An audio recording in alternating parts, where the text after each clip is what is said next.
हरे कृष्णा, राधे राधे। सभी भक्तों को सादर प्रणाम।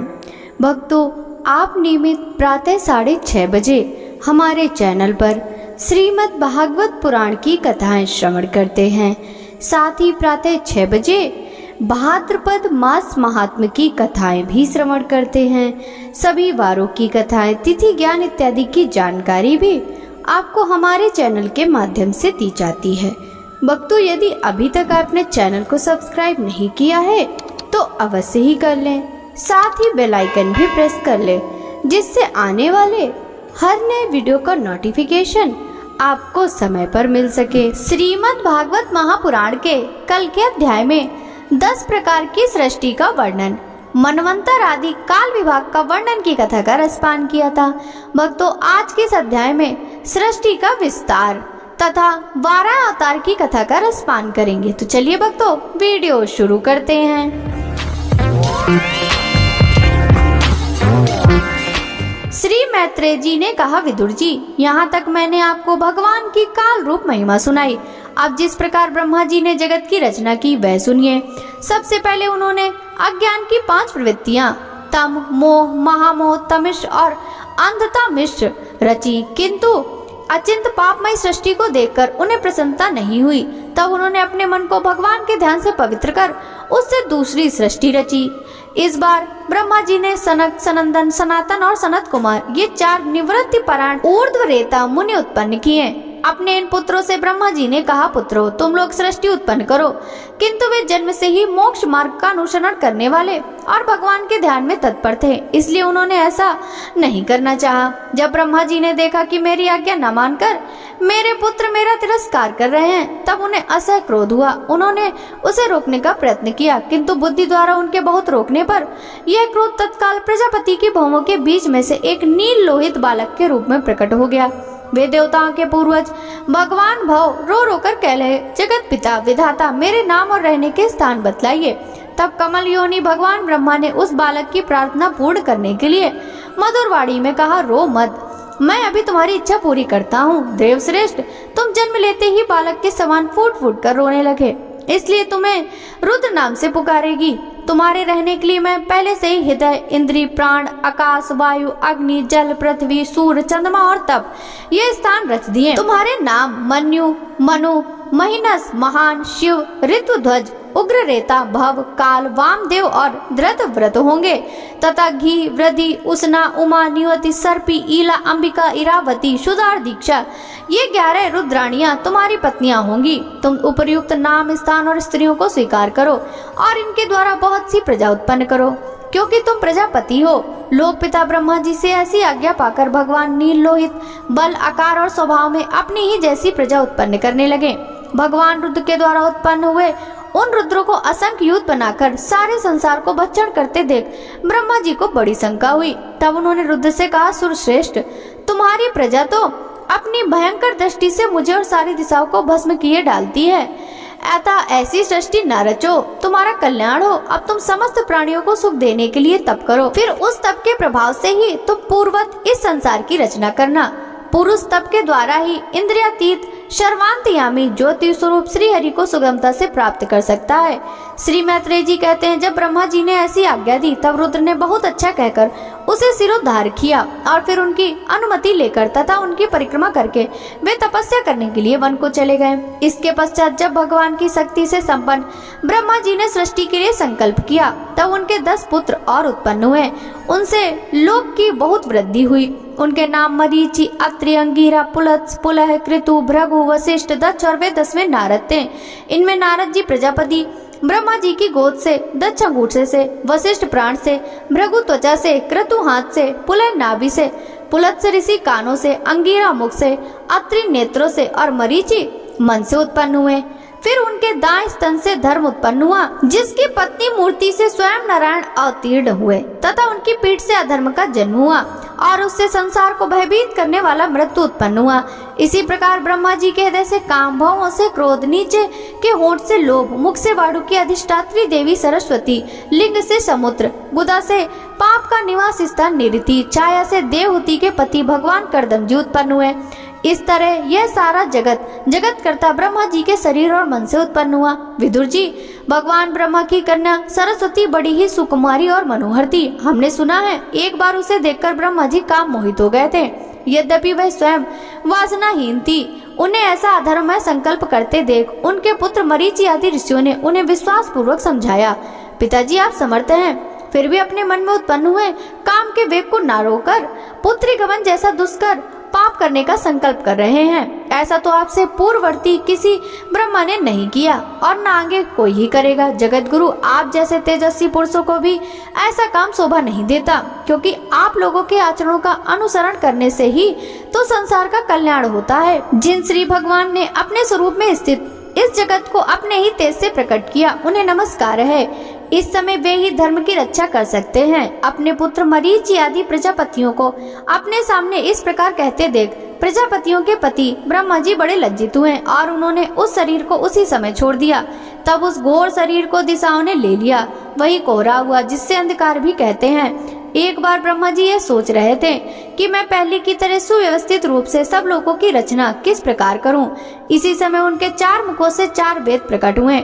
इनके सिवा उपवेद, न्याय शास्त्र, होता, उद्गाता, अधर्य और ब्रह्मा, इन 4 ऋतुजों के कर्म, यज्ञों का विस्तार, धर्म के 4 चरण और चारों आश्रम तथा उनकी वृत्तियां, ये सब ब्रह्मा जी के मुख से ही उत्पन्न हुए।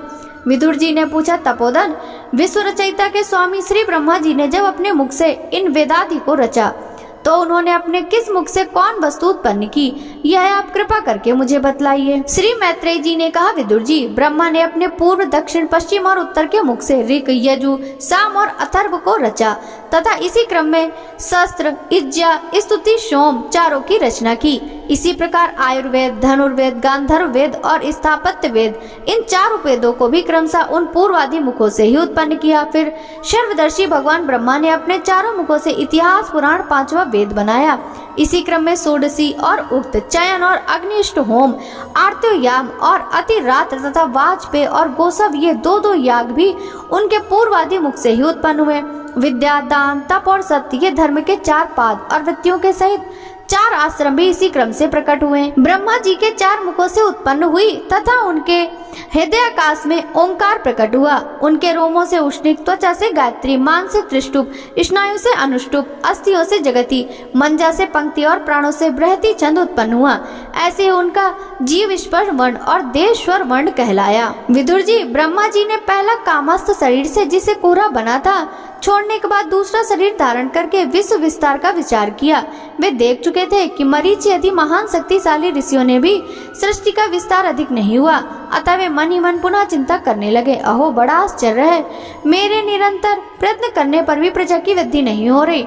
मालूम होता है इसमें देव ही कुछ विघ्न डाल रहा है। जिस समय यथोचित क्रिया करने वाले श्री ब्रह्मा जी इस प्रकार देव के विषय में विचार कर रहे थे, उसी समय अकस्मात उनके शरीर के 2 भाग हो गए। का ब्रह्मा जी का नाम है, उन्हीं के विभक्त होने के कारण शरीर को काय कहते हैं। उन दोनों विभागों में एक स्त्री पुरुष का जोड़ा प्रकट हुआ।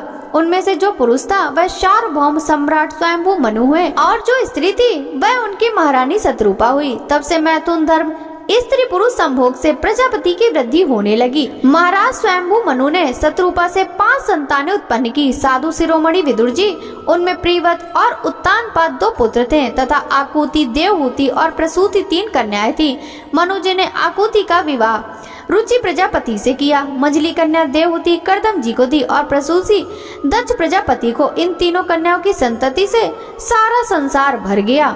श्री सुखदेव जी ने कहा, राजन, मुनिवर मैत्रेय जी के मुख से यह परम पुण्यमयी कथा सुनकर श्री विदुर जी ने फिर पूछा, क्योंकि भगवान की लीला कथा में इनका अत्यंत अनुराग हो गया था।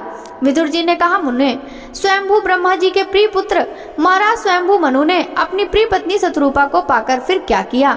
आप साधु शिरोमणि हैं, आप मुझे आदिराज राजर्षि स्वयंभू मनु का पवित्र चरित्र सुनाइए। वे श्री विष्णु भगवान के शरणापत्र थे, इसलिए उनका चरित्र सुनने में मेरी अद्भुत श्रद्धा है। जिनके हृदय में श्री मुकुंद के चरणारविंद विराजमान हैं, उन भक्तजनों के गुणों का श्रवण करना ही मनुष्यों के बहुत दिनों के तक के लिए शास्त्राभ्यास के श्रम का मुख्य फल है, ऐसा विद्वानों का श्रेष्ठ मत है। श्री सुखदेव जी कहते हैं, राजन, विदुर जी सहस्त्र शीर्षा भगवान श्री हरि के चरणाश्रित भक्त थे। उन्होंने जब विनय पूर्वक भगवान की कथा के लिए प्रेरणा की, तब मुनिवर मैत्रेय का रोम रोम खिल उठा। उन्होंने कहा, श्री मैत्रेय जी बोले, जब अपनी भार्या शतरूपा के साथ स्वयंभू मनु का जन्म हुआ, तब उन्होंने बड़ी नम्रता से हाथ जोड़कर श्री ब्रह्मा जी से कहा, भगवान, एकमात्र आप ही समस्त जीवों के जन्मदाता और जीविका प्रदान करने वाले पिता हैं, तथापि हम आपकी संतान ऐसा कौन सा कर्म करें जिससे आपकी सेवा बन सके। पूज्यपाद, हम आपको नमस्कार करते हैं। आप हमसे हो सकने योग्य किसी ऐसी कार्य के लिए हमें आज्ञा दीजिए जिससे इस लोक में हमारी सर्वत्र कीर्ति हो और परलोक में सद्गति प्राप्त हो सके। श्री ब्रह्मा जी ने कहा, तात पृथ्वी पते, तुम दोनों का कल्याण हो। मैं तुमसे बहुत प्रसन्न हूँ क्योंकि तुमने निष्कपट भाव से मुझे आज्ञा दीजिए यूँ कहकर मुझे आत्मसमर्पण किया है। वीर पुत्रों को अपने पिता की इसी रूप में पूजा करनी चाहिए। उन्हें उचित है कि दूसरों के प्रति ईर्ष्या का भाव न रखकर जहाँ तक बन सके उनकी आज्ञा का आदर पूर्वक सावधानी से पालन करें। तुम अपनी इस भार्या से अपने ही समान गुणवती संतति उत्पन्न करके धर्म पूर्वक पृथ्वी का पालन करो और यज्ञों द्वारा श्री हरि की आराधना करो। राजन, प्रजा पालन से मेरी बड़ी सेवा होगी और तुम्हें प्रजा का पालन करते देखकर भगवान श्री हरि भी तुमसे प्रसन्न होंगे। जिन पर यज्ञ मूर्ति जनार्दन भगवान प्रसन्न नहीं होते, उनका सारा श्रम व्यर्थ ही होता है, क्योंकि वे तो एक प्रकार अपने आत्मा का ही अनादर करते हैं। मनु जी ने कहा, पाप का नाश करने वाले पिताजी, मैं आपकी आज्ञा का पालन अवश्य करूंगा, किंतु आप इस जगत में मेरे और मेरी भावी प्रजा के रहने के लिए स्थान बतलाइए। सब जीवों का निवास स्थान पृथ्वी इस समय प्रलय के जल में डूबी हुई है। आप इस देवी के उद्धार का प्रयत्न कीजिए। श्री मैत्री जी ने कहा, पृथ्वी को इस प्रकार अथाह जल में डूबी देखकर ब्रह्मा जी बहुत देर तक मन में यह सोचते रहे कि इसे कैसे निकालूं। जिस समय मैं इस लोक रचना में लगा हुआ था, उस समय पृथ्वी जल में डूब जाने से रसातल को चली गई। हम लोग सृष्टि कार्य में नियुक्त हैं, अतः इसके लिए हमें क्या करना चाहिए? अब तो जिनके संकल्प मात्र से मेरा जन्म हुआ है, वे सर्वशक्तिमान श्री हरि ही मेरा यह काम पूरा करे। निष्पाप विदुर जी, ब्रह्मा जी इस प्रकार विचार कर ही रहे थे कि उनके नास छिद्र से अकस्मात अंगूठे के बराबर आकार का एक वाराह शिशु निकला। भारत, बड़े आश्चर्य की बात तो यह हुई कि आकाश में खड़ा हुआ वह वाराह शिशु ब्रह्मा जी के देखते ही देखते बड़ा होकर क्षण भर में हाथी के बराबर हो गया। उस विशाल वाराह मूर्ति को देखकर मारीची आदि मुनिजन, सनकादि एवं स्वयंभू मनु के सहित श्री ब्रह्मा जी तरह तरह के विचार करने लगे। अहो, सूकर के रूप में आज ये कौन सा दिव्य प्राणी यहाँ प्रकट हुआ? कैसा आश्चर्य है! यह अभी अभी मेरी नाक से निकला था। पहले तो अंगूठे के परुओं के बराबर दिखाई देता था, किंतु एक क्षण में बड़ी भारी विशाल शिला के समान हो गया। अवश्य ही यज्ञ मूर्ति भगवान हम लोगों के मन को मोहित कर रहे हैं। ब्रह्मा जी और उनके पुत्र इस प्रकार सोच ही रहे थे कि भगवान यज्ञ कुब्रुस पर्वताकार होकर गरजने लगे। सर्वशक्तिमान श्री हरि ने अपनी गर्जना से दिशाओं को प्रतिध्वनित करके ब्रह्मा और श्रेष्ठ ब्राह्मणों को हर्ष से भर दिया। अपना खेद दूर करने वाली मायामय वराह भगवान की गुरगुराहट को सुनकर वे जनलोक, तपलोक और सप्तलोक निवासी मुनिगण तीनों वेदों के परम पवित्र मंत्रों से उनकी स्तुति करने लगे। भगवान के स्वरूपों का वेदों में विस्तार से वर्णन किया गया है, अतः उस मुनीश्वरों ने जो स्तुति की उसे वेद रूप मानकर भगवान बड़े प्रसन्न हुए और एक बार फिर गरज कर देवताओं के हित के लिए गजराज की सी लीला करते हुए जल में घुस गए। पहले वे सूकर रूप भगवान पूंछ उठाकर बड़े वेग से आकाश में उछले और अपनी गर्दन के बालों से फटकार कर खुरों के आघात से बादल को चितराने लगे। उनका शरीर बड़ा कठोर था, त्वचा पर कड़े कड़े बाल थे, दाढ़ें सफेद थी और नेत्रों से तेज निकल रहा था। उस समय उनकी शोभा बड़ी हो रही थी। भगवान स्वयं यज्ञ पुरुष हैं, तथापि सोकर रूप धारण करने के कारण वे अपनी नाक से सूंघ सूंघ कर पृथ्वी का पता लगा रहे थे। उनकी डाढ़ें बड़ी कठोर थी। इस प्रकार यद्यपि वे बड़े क्रूर जान पड़ते थे, तथापि अपनी स्तुति करने वाले मरीचि आदि मुनियों की बड़ी और सौम्य दृष्टि से निहारते उन्होंने जल में प्रवेश किया। जिस समय उनका वज्रमय पर्वत के समान कठोर कलेवर जल में गिरा, तब उसके वेग से मानो समुद्र का पेट फट गया और उसमें बादलों की गड़गड़ाहट के समान बड़ा भीषण शब्द हुआ। उस समय ऐसा जान पड़ता था मानो अपने उत्ताल तरंग रूप भुजाओं को उठाकर बड़े आर्त स्वर से, हे यज्ञेश्वर मेरी रक्षा कीजिए, इस प्रकार पुकार रहा हो।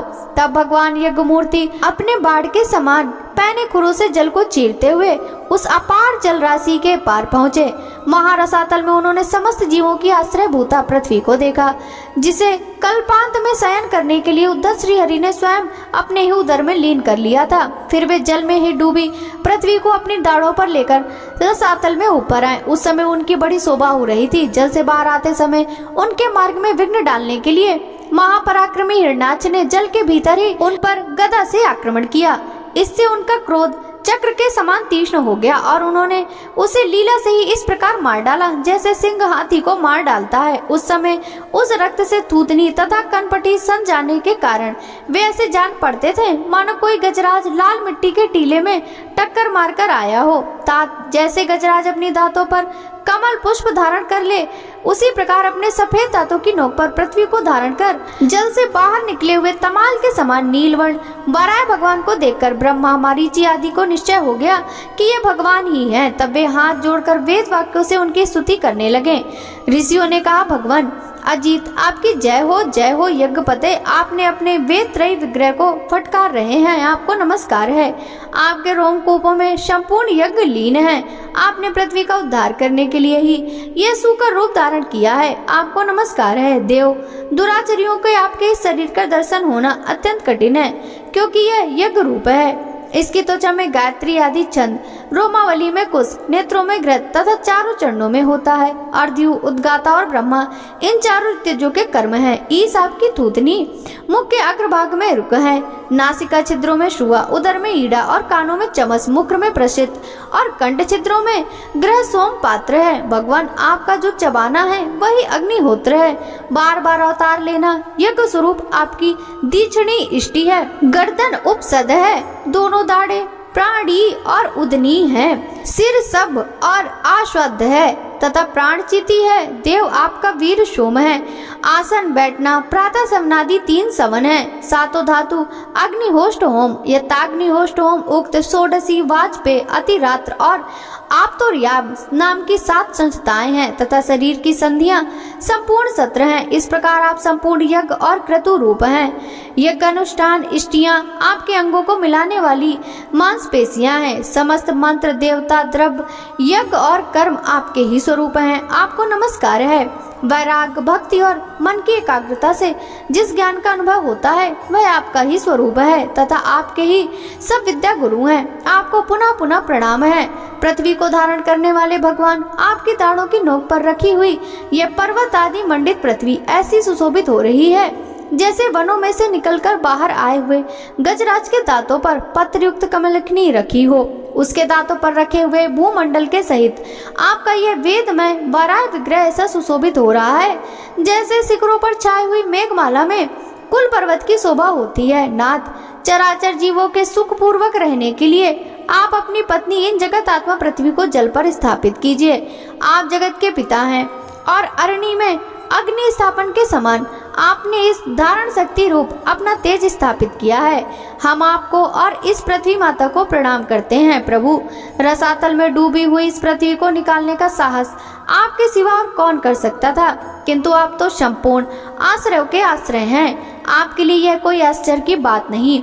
आपने ही तो अपनी माया से इस आश्चर्यमय विश्व की रचना की। जब आप अपने वेदमय विग्रह को हिलाते हैं तब हमारे ऊपर अपनी गर्दन के बालों से झरती हुई शीतल जल की बूंदें गिरती हैं। ईस उनसे भींगकर हम जनलोक, तपलोक और सत्यलोक में रहने वाले मुनिजन सर्वथा पवित्र हो जाते हैं। जो पुरुष आपके कर्मों का पार पाना चाहते हैं अवश्य उनकी बुद्धि नष्ट हो गई, क्योंकि आपके कर्मों का कोई पार नहीं है।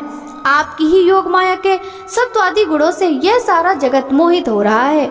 भगवान, आप इसका कल्याण कीजिए। श्री मैत्रेय जी कहते हैं, विदुर जी, उन ब्रह्मवादी मुनियों के इस प्रकार स्तुति करने पर सबकी रक्षा करने वाले वाराह भगवान ने अपने क्रोध से जल को स्तंभित कर उस पर पृथ्वी को स्थापित कर दिया।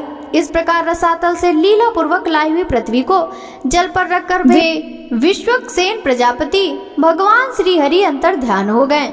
विदुर जी, भगवान के लीला में चरित्र अत्यंत कीर्तनीय है और उनमें लगी हुई बुद्धि सब प्रकार के पाप तापों को दूर कर देती है। जो पुरुष उनकी इस मंगलमय मंजुल कथा को भक्ति भाव से सुनता या सुनाता है उसके प्रति भक्त वत्सल भगवान अंतःस्थल से बहुत शीघ्र प्रसन्न हो जाते हैं। भगवान तो सभी कामनाओं को पूर्ण करने में समर्थ हैं।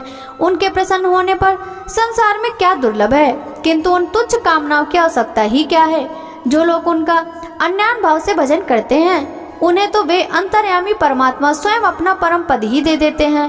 अरे संसार में पशुओं को छोड़कर अपने पुरुषार्थ का सार जानने वाला ऐसा कौन सा पुरुष होगा जो आवागमन से छुड़ा देने वाली भगवान की प्राचीन कथाओं में से किसी भी अमृत कथा का अपने कर्णपुटों से एक बार भी पान करके फिर उनकी ओर से मन हटा लेगा। भक्तों, आगे की कथा का रसपान हम कल के अध्याय में करेंगे।